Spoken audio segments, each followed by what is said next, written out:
Hey guys, it's me Chandra and welcome back to my channel. For today's question of the day, I'm answering, can you die from mastitis? Mastitis is a fairly common breast condition affecting about 20 to 30% of people during their lactation journey. So I'm sure a lot of people have thought of this question like, what's the worst thing that could happen to me if it went untreated? Well, the short answer is yes, death could happen.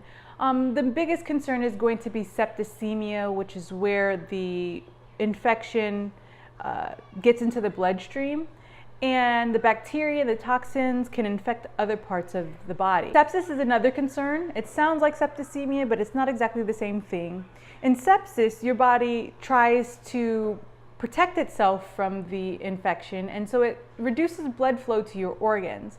Those organs die due to lack of oxygen, and eventually you could pass away from it. But it's not a really common occurrence at all. In fact, only 1% of people who get mastitis are ever going to have sepsis, and an even smaller number of that will end up dying. In an attempt to find out how many people have died from mastitis, I did come across a news article of a mom living in the UK named Cassandra Fellingham, who did get a life-threatening case of mastitis. Now, the interesting thing about her situation is she was not a new parent who didn't know what mastitis was or how to treat it. She had battled mastitis with her previous breastfeeding journeys, and it wasn't until her third child that she developed this severe complication. If sepsis and death is pretty unlikely, then what is more likely to occur if mastitis goes untreated? Your body does a really good job at trying to make sure the infection doesn't spread.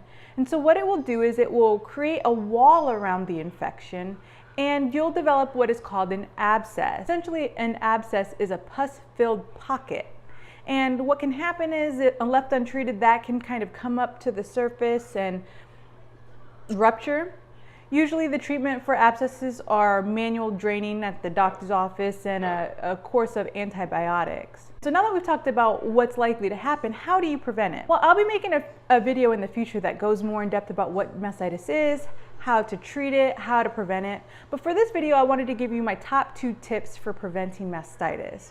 1, make sure that you are draining your breast well and often. Now, with a baby who transfers well, this is super easy. You just latch baby on, they nurse, and they drain you completely, and you are good to go. There's not much you need to worry about. But if your baby's having a hard time with breastfeeding, maybe you don't feel very empty after they nurse, maybe there's pain or they're slow to gain, they may have poor diaper output. In these situations, it's really important that you take some extra measures to make sure that your breasts are being drained well. Increase the amount that they get per feed by doing breast compressions. The more milk into your baby, the less milk that will be in your breasts, and so it solves 2 problems in one. But assuming that that's not an option or it doesn't solve the problem completely, you may need to follow up your breastfeeding session with a pumping session. And the second thing that I would suggest is that you prevent any nipple damage to begin with.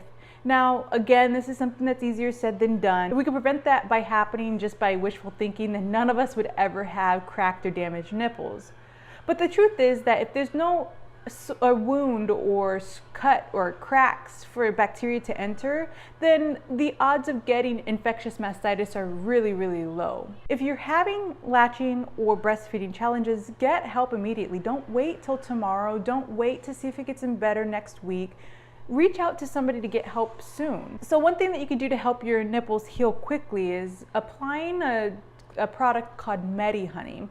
Essentially what it is it's honey, but it's medical grade and it has antibacterial properties. Get rid of any bacteria on the skin that may be making your nipple healing a little bit more difficult. So yeah, that's all I got for this video. If you guys have a question that you want to see answered on the question of the day, whether it be a personal question or a general question like this, please do let me know down in the comments below. I would love to answer it.